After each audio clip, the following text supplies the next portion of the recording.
we're just going to waste another season trying to build everything up for Thomas Frank. I thought the booing was really harsh today. We were dominated at home. We lost the league. I don't think we were dominated. We weren't dominated. Hi, Mark and Tom. Just finished watching the Sunderland home game, and we also watched this week the bore of Brentford away. Let's get into it. Brentford first. Did you manage to stay awake? Only just. Yeah, Only just. Kind of. I think there's not really much to say about that game, is there? Obviously, the boring Tottenham. I think the fact that the Spurs fans had to spend the whole game amusing themselves says pretty much everything about that game. I mean, they pulled out. I thought the fans were brilliant because they pulled out the chants from back in the day. The Nicola Berti came out again, didn't it? And they went through the whole rendition. Yeah. But also, it's almost crying out for attention, isn't it? It's crying out back for the good times. And I think we said during the game that it's not the fact that game was dull. It was a 0-0 at a team that have been performing pretty well at home. It was a draw. It's the body of work, isn't it? It's the body of work, and we'll go through all the mitigating factors, I think, tonight. But can we put up with this for much longer? I mean, I don't think so. I think Frank is still quite lucky to be in a job right now. The last few weeks, few months have been awful. The quality of football has been really poor. We saw it, again against Brentford, where we didn't seem to be able to find a pass. And actually, I think we were lucky to get out of there with a draw. Especially if you consider Romero was lucky to stay on the pitch. How they didn't send him off for literally cleaning out that Brentford striker when he was the last man. Absolutely ridiculous. So, yeah, we're in a pretty rotten state at the minute. Yeah, I mean, I think 0-0 was the right result. I don't think Brentford did anything either. I think Brentford were as bad. Yeah, exactly. I don't think they. It's not like they looked any better. It was an awful game of football. It really was. It really was. And yeah, I think the boring Tottenham was entirely justified. But it was another away point at a team, like you said, that has been doing very, very well at home. So although it was painful to go through, the end potentially justifies the means, and it is another point on the road. But I'm not saying it's not a good point. I think if, because of the form they've been showing, they got a really good result today against Everton. Was it 4-2 that ended? Mm. So we know that Brentford are no mugs. It's why we nicked their manager. But the point is, we're not looking at the results. We're looking at the performances. But I'm not seeing any change in our approach that is dramatic enough to say that that Spurs know what they're doing once they get past the halfway line. Yeah, unfortunately, I mean, this will be my first sly dig of the evening. But that's why we nicked the manager. They look a better team this year, and they lost their two strikers and their manager, and they look a better Brentford outfit this year under their set-piece coach than they did under Thomas Frank in the Premier League last season. And my concern is that we've not really gone to Brentford to try and get a win. And getting a point at Brentford's great, but when you're 13th, what's the point? Because luckily, there's three teams that look like they're going to waft back into the Championship. And thankfully, one of those is West Ham, so we've got somebody to laugh at. But getting a point and finishing 13th and losing but having a go and finishing 14th, it goes back to my view of finishing 17th last season. It didn't matter to me, really, because I could see what the focus was. Yeah, but I think for Brentford, I think the only thing that Thomas Frank cared about was not losing. The only thing that he was concerned about was to stop that story of him going back to Brentford and losing against his former team. That's all he cared about. I really don't think he was bothered about anything else. And that's why he set the team up like that. And similarly, I think that's why Brentford sent the team up like they did. They were both did exactly the same thing, put all of our blockers in midfield, and that was it. The game was set from minute one, wasn't it? I think we sort of cancelled each other out. And I have been trying to think. I'm not. Last time I was on the pod, I had a good old rant. I told you guys that I was livid, and I was. I'm not livid with Thomas Frank, and I want to make this clear. I actually like Thomas Frank. You guys have said that he could probably do with a bit of media training and whatnot, but actually, when I listen to him, I do think he sounds genuine. I do think he is a top professional. I think he is a genuine guy that's trying his best for Tottenham. But I do have a theory as to why it hasn't gone right at Spurs. He's known for setting teams up for an opposition rather than trying to find a tactic or a system for his players to work within. What he does is he looks at the opposition first and sets up a formation and a set of tactics for it. Now, when you're Brentford, that sort of setup that you have, I think, changes less in every game you play, because Brentford are only sort of aiming for a certain level. You know, they know where they are, they know what they are, but the ceiling for Brentford is a lot lower than it is for Tottenham. And so what I think has happened is Frank has come in and he's applied the same theory to Tottenham. But I'm going to give him his credit. He is trying to do different things. And I think that's the problem. What he's trying to do is he's trying to win as a Tottenham coach, but because the messaging now is way more varied than it ever was at Brentford, because he's trying to do things, you know, in ways that he's never had to do at Brentford, because the ceiling is a lot higher. You know, we're supposed to be top six. We're supposed to be challenging for Champions League positions.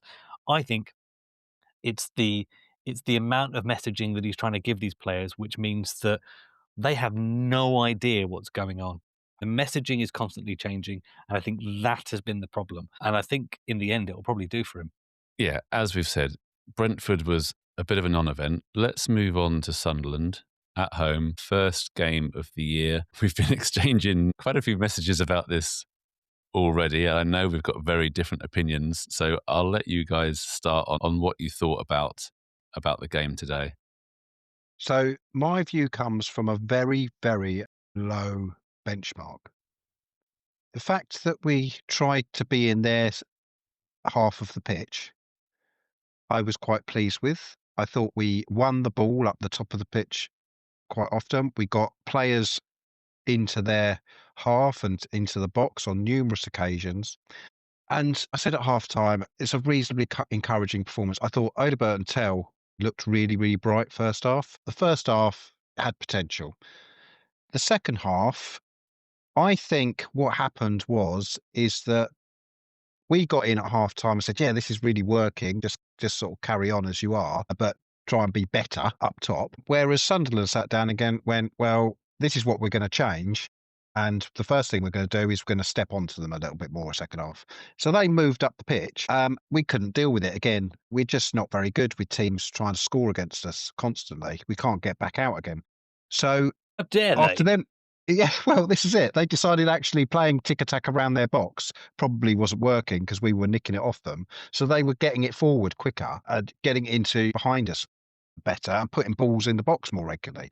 And again, we defend and then the ball comes out and it just starts getting one off us because we can't get out again because there's no structure of getting out with the ball apart from lob it over the top. So yes, it was better. I still have massive, massive concerns, to be honest, because I'm trying to be balanced in the right. Where is the problem here? Is the mitigating factor in? And there was another injury today to Kudus. We'll talk about the Johnson transfer and the timing of it and all that kind of thing. So the squad looked pretty weak today with all the injuries and what we had to come on. Is that enough to justify that we cannot pass the ball and the touch of the players and the ability, because they just look absolutely devoid of confidence, so tense in possession, it's affecting their ability to do things. Because I just keep looking at it and thinking, whatever you say about their quality, they are all Premier League standard footballers. I don't think they're Championship level footballers, and they have proven previously that they can play football and they can pass the ball and they can score goals in teams. And even last season, performances were much better. And I just look at it and think, how much of this is really the players not being good enough and the system against the system just not helping them at all? And Mark made a really, really good point on a previous pod, is that it's great to back Thomas Frank because, at the moment the squad isn't great. But do we want to get to prime Frank ball? Is that the football we want to watch? Because actually, we need to be really careful here because we're just going to waste another season trying to build everything up for Thomas Frank. Where actually, I think, you build a football club on the basis of what the ethos of the football club is. And then the manager and the coach shouldn't be the be all and end all in modern football. It should be a case that you have an ethos is this is how we want to play. You find the coach to meet how you want to play and you buy the players to play that way. And if they're not all aligned, then it's not going to work, is it? And I really, really worry that we're going to spend an awful lot of money because we keep getting told that there's money to burn. But what we're going to do is buy an awful lot of Thomas Frank profile players, which actually is only going to have a ceiling of us being competitive in the top six.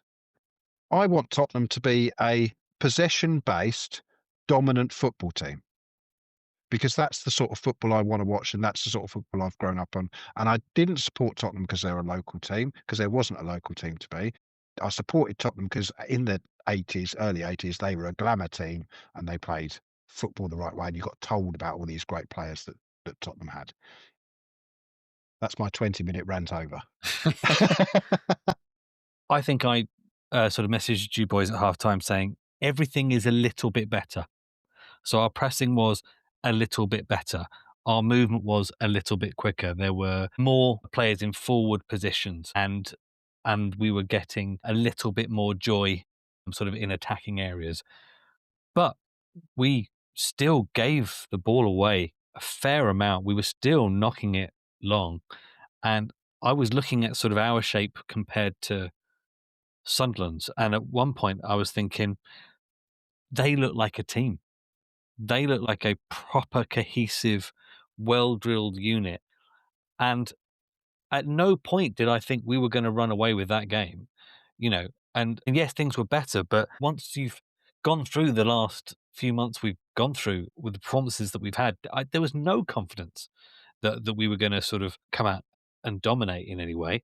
I know you said that Taylor. But at halftime, did you think that any other team apart from us was going to win? Because I thought the first half was the best 45 minutes that we've seen at that stadium this season. Now it's a low bar, but it's such a low bar, and I am struggling to think of better. But then again, that's because the bar is so low.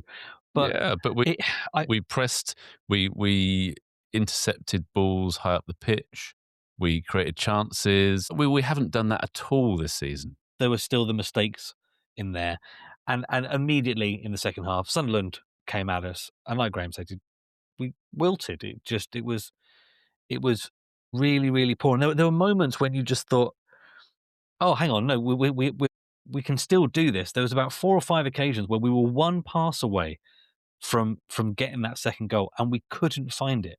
There wasn't the composure, there wasn't the confidence, and this is what I've been saying for weeks. The attacking confidence in this team is absolutely shot.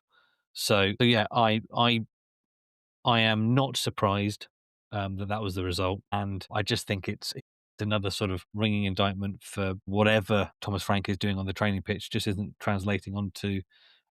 He's saying they can't train because there's too few days between. What a load of! I mean, that is absolute trash, isn't it? Because all the other teams do it. Yeah, So come on, yeah. if we're being played, okay, we weren't played off the park today. But if I was looking at those two teams today, and I thought Sunderland looked the better side, I thought they looked the better team, And remember, they brought in an awful lot of new players in the summer, and they've they've lost got lots 6 to players AFCON, and they still looked really well drilled. So how are they well drilled? Whereas we get anywhere near the opposition goal, it's top level football. You've got to do things so quickly. And the Sunderland goal, fantastic goal. But what was it? It was rat-a-tat-tat, wasn't it? Bang, bang, bang, bang, bang, goal. Not stand on the ball, run into each other, try and take 3 pairs, but first time passes, bang, bang, bang, in behind, smash it in the top corner. We just don't seem capable of doing that. And I will say it again, I do not think it is because the standard of our players is so low that they cannot do it. These are not that poor. And the club has spent an awful lot of money on transfer fees. And Kolo Muani, he's got the first touch of, well, I might make an inappropriate joke, but Yeah, he was poor today. He's it's today. £100 million player with PSG, and we were going to be spending 80 million quid on him last summer, wasn't it? Or the summer before? Why are all the players looking this bad? That's really what I can't get my head around, is why they look this bad and they look so devoid of any sort of confidence. Because Is it because they're getting booed off the pitch every game? I thought the booing was really harsh today. I really did. I thought it was so harsh. Because, what I'm looking for is signs of improvement. Now, I agree with what you're saying, Graham, in terms of, we support Spurs because we play a certain way. That's what we're known for. We want a sort of an open, expansive, exciting style of football. The fact is we're a million miles away from that at the moment. So you cannot expect that to just suddenly happen. It's not going to happen. So you have to be realistic about what you can expect. And to me, like I say, I thought, again, like Thomas Frank had said before the game, I'm going to go for a more attacking, a more expansive type of style. Yes, the game was boring against Brentford. And I thought he delivered in that first half. We were pressing from the front. We were closing players down. We were creating chances. And yes, I agree that we kind of struggled when we got to the edge of the box. But up until now this season, we haven't even been in that territory. We haven't even been there to create the chances. We haven't done anything. So that's where I'm coming from with, I hesitate to call it optimism, but at least it's something to grab hold of to say, right, okay, it's better. But the key is that we need to just keep on building on that. We can't then revert back again, whatever. The next home game is the cup game, isn't it? We have to do the same again against Villa. We can't just retreat because Villa are supposedly a better team than Sunderland. And Mark, I totally get your point, but I can't agree. I can't agree that it was unfair to boo. And the reason being is that we're all saying that we want to see expansive and attacking and attractive football being played. And as I said before, everything was a bit better, but only a bit. There were still the mistakes being made in the first half. And in the second half, we reverted back to being pretty dire. There were flashes, there were moments, but we were dominated at home. We lost the lead. I don't think we were dominated. We weren't dominated. Come on, the first half, we were all over them. Yes, but I it think, was the classic game of two halves, maybe. Game of two halves. We were dominated. They dominated us in the second half. Yeah, The first 15 minutes of the second half was fine. I thought up until the hour, we looked pretty comfortable, and I thought we were the one that were going to go and win the game. And then they just started getting into it. And I think that some last of it was half hour. Lack of match fitness. Tell faded really badly. Odegaard faded really badly, and Odegaard, I think, is one of the promising ones at the moment. But he does fade massively in games, which is a bit of a concern. But at the end of the day, where we are at the moment, I really would back him having a good run to see actually if more game time he can develop into that player. Because there were moments in there where he's turning away from players and getting us up the pitch. I thought I thought it was really exciting. Well, and Tell that first half, I thought Tell had a promising first half. He was getting past his man. He was getting some shots away. But and yeah, I agree. The second half was disappointing. And yes, when that goal went in, it had been coming for like the last 15 minutes. But I'm going to back Tom up because I'm going to back both of you because I do totally agree that the first half we absolutely dominated them. We were all over them. They didn't have a kick. They didn't get near our goal. We looked a good, solid team, and all we needed to do was click, and we were going to score more goals against them.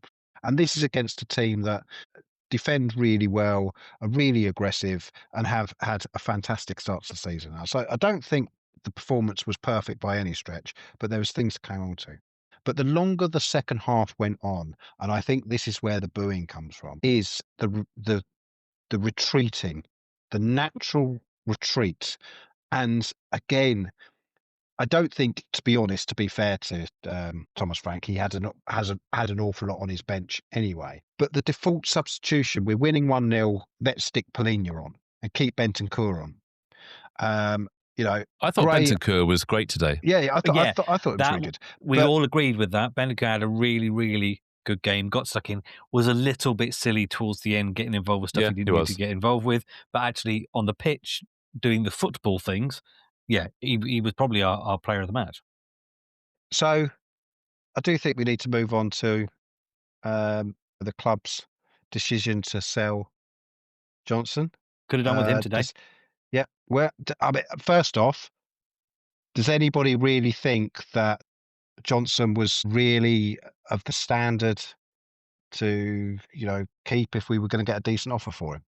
Well, I think the answer to that is, one, do we think we got a decent offer him? And two, was he our top scorer last season? I think the answer to those questions are no and yes. You can't be the top scorer of a Premier League team and not be a good top player. And I think 35 million, when we have struggled in offensive positions this year, is absolutely ridiculous. If they come out and said maybe 45, I might feel slightly better about it. I've heard Thomas Frank responding to some of the questions, saying, "Oh, it's a long-term thing," and the opportunity came along, and the club and us think it's maybe sort of the right time. But I don't see it, especially when we're talking about players like Tell and Kalimwani and Odebear, who haven't really proved themselves yet.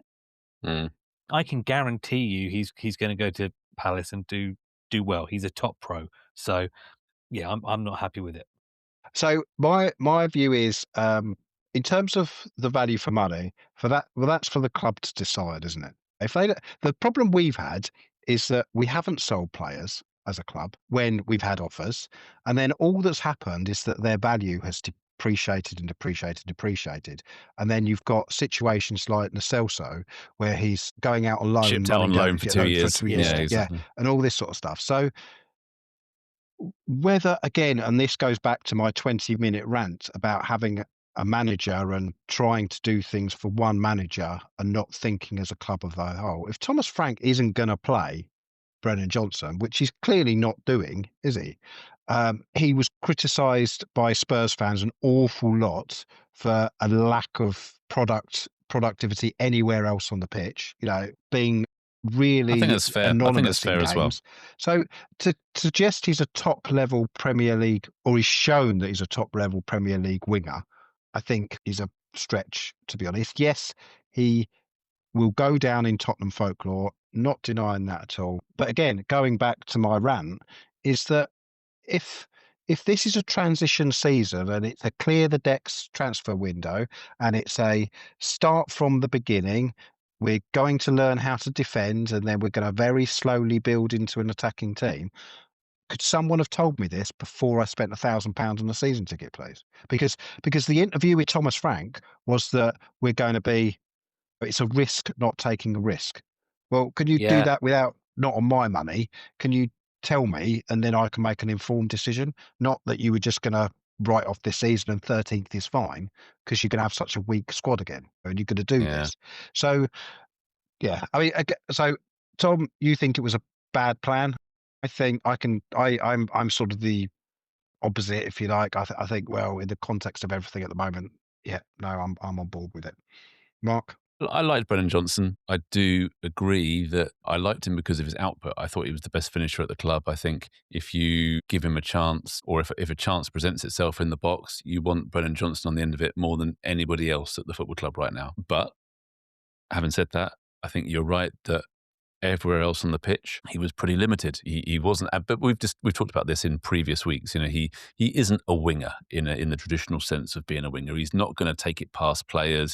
He is a finisher. And I also agree that if he is not part of Thomas Frank's plans, then it makes sense to cash in on him now whilst there's an offer on the table. The only thing I would say about that is I would hope that there is activity coming in the other way. It's all very well clear in the decks, but you cannot have a situation whilst we're in the Champions League of having a threadbare squad and then having to resort to bringing kids on or starting Ben Davies, bless him. That we can't. It has to be balanced. There has to be an improvement overall by the end of the transfer window. So, okay, the opportunity presented itself to sell Brennan Johnson. Great, fine. Come the 31st of January, are we going to be in a better position than we are right now? That will be, I think, when the judgment. If we don't bring anybody else in, then no, we absolutely shouldn't have got rid of Johnson because I'm quite sure we're going to need him. Right. So I think it's a good time to get the Francometer out. The Francometer, yes. Ooh, I missed this last week. As much as I have ranted and raved, and I don't trust that he is the right person for Tottenham. I really don't. But I do think that until we get Solanke, Kulusevski back, I think he needs a few games where he's got a strike force that you think actually they are top quality. So at the moment, I'm still Frank in, but I'm Frank in because what's the point of Frank not being in? Yeah, well, so I was Frank out just because of the awful low block that we employed against Crystal Palace. But as I've said, I saw signs of progress against Sunderland today, and to be honest, he kind of delivered on what he said he was going to. You know, he admitted that the Brentford game was dull and boring. He said that he was going to be more attacking, and he was. I give him some respect for that. Let's see whether we can continue to build on that foundation. But we are 3 games unbeaten. So for this week, I'm saying Frank in. I'm going to keep this real simple. For months, we've been playing awful. I don't see the improvements from the Sunderland game to be enough of a change, because they were accompanied by the same mistakes and the same approaches that we've seen. And what's the point in playing a bit better in one half of a game when you're at home? It hasn't got better under Frank. It's got worse. So for me, I am still Frank out. So just as a reminder, guys, we need 3 weeks of all of us saying Frank out, and then we are sending an email to the club, and it will be a very strongly worded email. So Tom wasn't here last week, which meant we missed the weekly dose of the Tom's teaser, but fear not, he is back. And so our favourite part of the week is back as well. Play that jingle. Tom's teaser. Very nice of you to say so, Mark. Yeah, missed you boys last week, which means I've had 2 weeks to think of Tom's teaser. And I like this one. And it's going to be all about January transfers. Now, what we're going to do is I'm going to basically give you some facts about this January transfer. There'll be 6 facts. And I need you to use your name as your buzzer. And when you call out, you need to tell me the name of the person that we bought in January.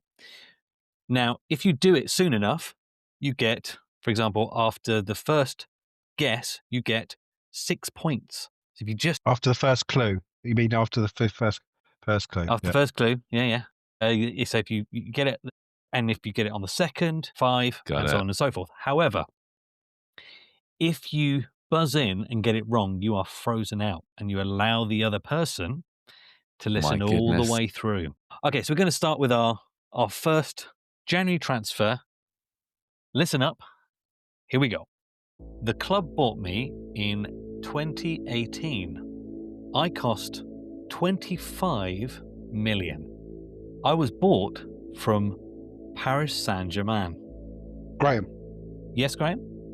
Serge Aurier. Incorrect. I am an attacking midfielder. I play for Brazil. My most memorable moment was scoring a hat-trick. Oh, Mark. Mark? Lucas Moura. It is Lucas Moura. 1 point to Mark. Second transfer. Here we go. The club bought me in 2004. I cost 6 million. I was bought from West Ham. I play as a striker. Graham. Jermaine Defoe. Correct. Nice one, Graham. You got 3 points for that. So now we move on to our next January transfer. I just want to say that it's been a while since Graham has won one of these, so I am rooting for you here. Okay. I was bought in 2005. I was purchased for £8 million. This was in a joint fee for another player when I was bought from Nottingham Forest. I am a defender. Graham. Yes, Graham. Oh, no. I was going to say Michael Dawson, but it's not. Yeah, that's who I was thinking of. Graham, Michael who are you Dawson. saying? Michael Dawson. Michael Dawson, yeah.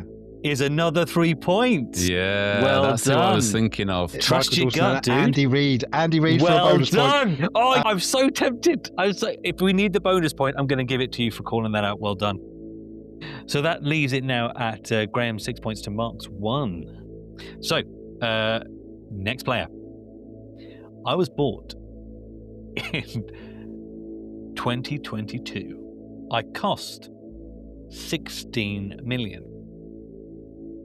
I was bought from Juventus. I am Mark. Go on, Mark. I'm going to go with, it's not. No, skip. Don't know. Graham. Go on, Graham. Bentancur. It is Bentancur. He is running away with it. So that is one. Do I two, get another three- bonus point for saying he came with Kulusevski? No, because I think even before we've got to the end, you've already won it here. That is now 10 points to 1. Graham is absolutely smashing this. So we come to our final round, our final January transfer. Here we go. I was bought in 2023. It was an initial loan of 5 million. Mark. Go on. Thomas Werner. It is not Timo Werner. Not Thomas Werner, Timo Werner.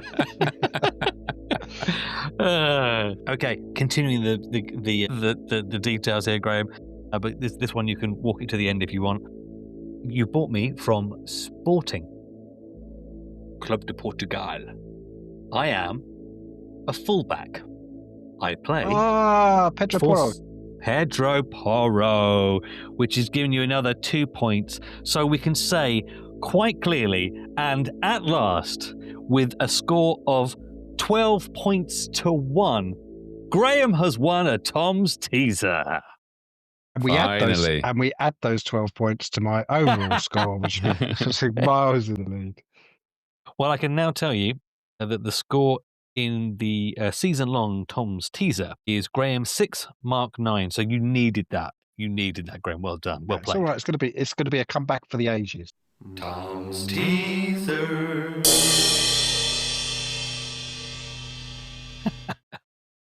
Well done. Well done. All right. Let's look forward, shall we? Let's look forward to some predictions. Obviously, we had 2 games since the last pod. Brentford away. It was a 0-0 draw. Graham and Tom both predicted it was going to be a draw, so a point each. And then the Sunderland game, Graham and I both wrongly said we were going to win, but Tom was bang on with a 1-1 prediction, so he gets 2 points for that. So he is extending his lead. Total scores now, Graham 16, I've got 18, But Tom now has a 6-point lead. He has 24 points. Yeah.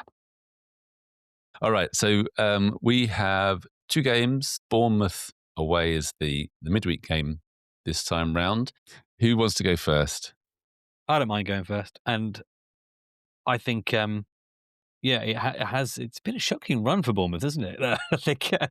I think the issue we have is that I don't have faith in our attacking unit. And I know it will be the 3rd game in a row, but I'm going to say it's going to be a 1-1 scoreline. And I think Rishi might pop up to score the goal.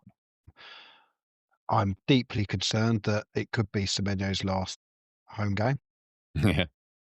I'm deeply concerned that Bournemouth have been on a bit of a shocking run, but ultimately the fans at Bournemouth are absolutely behind their team and their manager.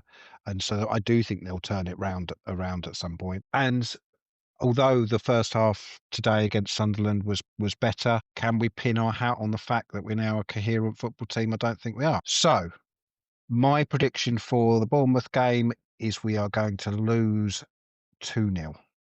Wow. Yeah. I thought I was the negative one. Okay. Well, I guess I need to balance it all out then, don't I? So I fully expect it to be another very pragmatic approach away to Bournemouth. I think it'll be tight, but I do think in those away games, we've looked fairly comfortable over the last few weeks at the back. So I think we will keep another clean sheet and we will nick it with a 1-0 win. And I'm going to go with a bit of a left field selection. I think it might well be Tell with the goal. All right, so then the weekend is FA Cup 3rd round day, and we have a tough assignment at home to a very much in form Aston Villa side. What do we reckon we're going to do in the cup? So I'll go first on this one because I said in last week's pod that my hope for this year was we were going to have a proper go at the FA Cup. And I'm going to stick to the fact that we are going to have a proper go. I think this is where, as fans, we're going to have something to cling to. I don't think it's going to be pretty. I really don't. I think we're going to sneak over the line. And I think we're going to sneak it 2-1. And a bit like yourself, Mark, I think Tell's going to get a bit of a run of games, to be honest. And I think he will get on the score sheet in the FA Cup. So 2-1 to Spurs, Tell to score. All right, Tom? Yeah, I think it'd be 2-1 as well. To Aston Villa. I think Odebear might score for us. But we're not in any sort of form to be playing against Aston Villa at the minute, especially at home. So yeah. Yeah. It's mad, isn't it? It's mad. Tough place to go, this Tottenham Hotspur Stadium. Yeah. I mean, I have to agree. Aston Villa is a really, really tough game for us. I would have much preferred some League Two team, but I have to believe that we're going to do something against all logic. I am going to go for a win. I am going to say it's going to be 3-1. And I'm going to repeat my prediction from today and hope he actually starts the game this time. I think it's going to be Lucas Bergwall with one of the goals to see us through to the next round. I hope you boys are right. So let's continue on this happy theme. It's time for Positive Spurs. Now everybody, haven't you heard? Here's a guy that can polish your turd. When you think you've got nothing to give, he'll stay positive. Positive Spurs. I've been really down on this podcast, episode, but I do have a huge positive, and it may not actually be a positive within the current squad, but Mikey Moore is absolutely smashing it north of the border. Scored a fantastic goal in the Old Firm derby. The Rangers fans absolutely love him. He's really growing into that league. We said at the beginning of the season that we thought it was a good loan. Now they've got a decent manager in and they look like they're on a decent run. He's looking like he's a real player, a real prospect. So my positive Spurs for this week is that actually long term, we've got a really good player coming through our academy, and hopefully he can reach his potential with Spurs, and we'll be shouting his names from the rooftop for years to come. I think it's a really good positive Spurs to shout out. And actually, it reminds us too that there is another player absolutely smashing it at the minute, and that's Vuskovic. He's absolutely having a fantastic year in the Bundesliga, so much so now that he's getting linked to like Bayern and Barcelona. His name is coming up almost on a weekly basis now with other clubs interested in him. I didn't want him to go on loan this year. I thought rather than sort of bringing in someone like Takai, who obviously has now actually gone out on loan Back out anyway, again, yeah. and obviously we haven't seen a lot of Dragusin because of the injury, but I thought it would have been great to have him there and bring him on this season. But you can't deny that both him and Mikey Moore, they've taken their opportunities out on loan, and they're playing regular football, at a good level, against, big, aggressive, solid, top level professionals. This is exactly what they need, and you just hope that they can come back to Tottenham, next year. I think you could quite happily say that next year these guys would be ready for their opportunity to take in the Premier League. I'd definitely like to see Mikey Moore and Vuskovic back for the start of next season, for sure. Yeah. I actually watched most of that Old Firm game. Great to see Mikey Moore get 90 minutes. And he just looks like a classy player. He was a little bit quiet in the first half, but then Rangers really roared back into it in the second half.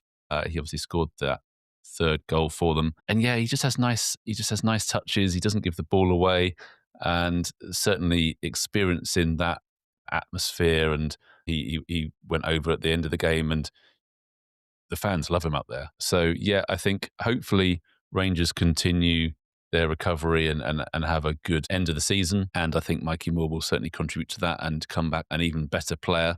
And then, yes, I agree. He has to surely be in the squad for next season. Right. So we've finished on a positive. We've got the FA Cup to go at. Foundations have been laid this week with a higher press and a slightly better performance. And let's just keep the faith.